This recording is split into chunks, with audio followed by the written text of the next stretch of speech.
Okay, we can see now quite a bit of smoke. And that second crack now happening. Let's see if you can hear it.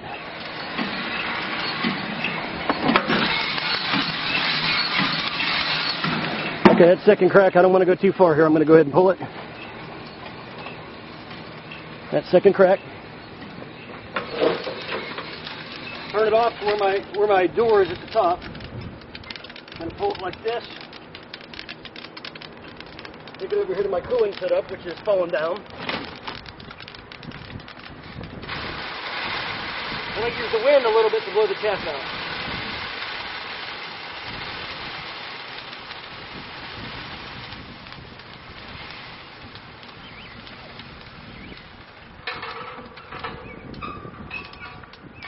I'm going to do another load. I'll go ahead and set my thing up here, my drum there, close the lid to preserve my heat.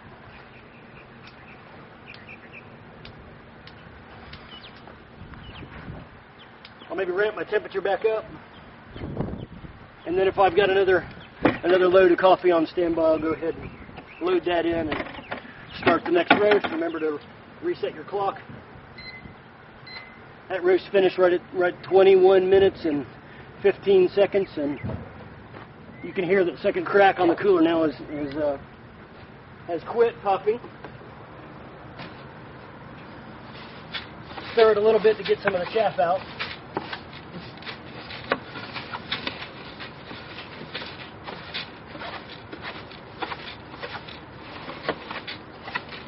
That also helps get some of the heat out.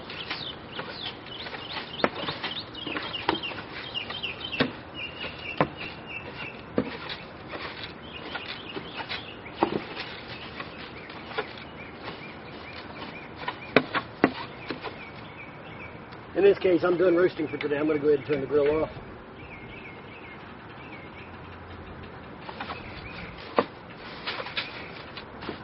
But if I wanted to roast back to back, I could go ahead and just start with the drum, fill the drum up, and just get it going while I'm cooling this one.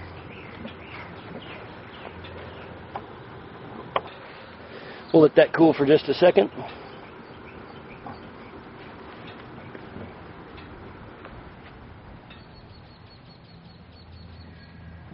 If you set these drums out, make sure that you don't have kids or anything around that might accidentally touch that. It is pretty hot.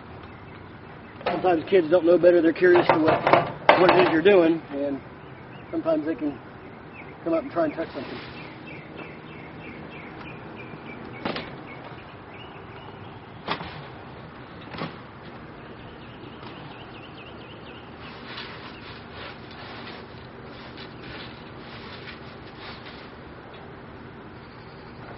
All right, now go ahead. I'll take you over here and let you see the actual finished coffee. Not bad, actually.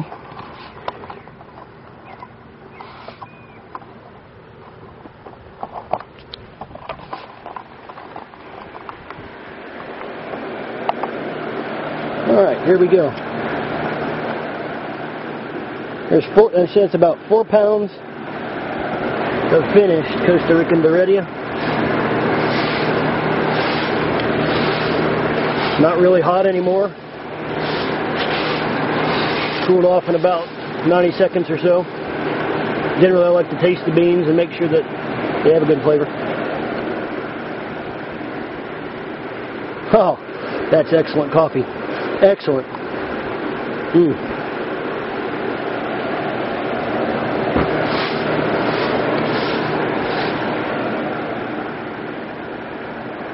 Very good. Very, very good.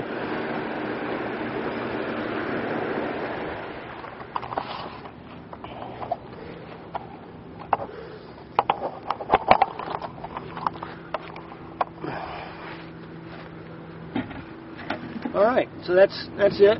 There's 4 pounds of Costa Rican Heredia, and it's actually got a very good flavor. Actually quite bright, not really dull, quite bright, and no bad aftertaste. That's going to be some good stuff. So that's 4 pounds finished.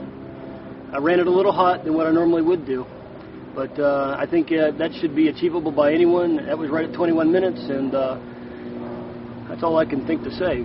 It's a great roasting system, and if you've roasted on it by now, I'm sure you've already learned that. So feel free to email me if you have any questions. Feel free to call me anytime you wish, and we can work out any problems you might be having. But that's basically how I do it. You want, just to recap, you want to roast not to hold a temperature, but you want to roast for your time. If you feel like you're falling behind on your time, you want to accelerate the roast. If you want to, if you feel like it's going, like if you run into first crack and it's kind of shotgun-like, maybe it starts rapid fire, hits first crack just really fast, and then into second crack really fast. If there's no break between first and second crack, then you're probably roasting too hot. You need to back off just a little bit. So that's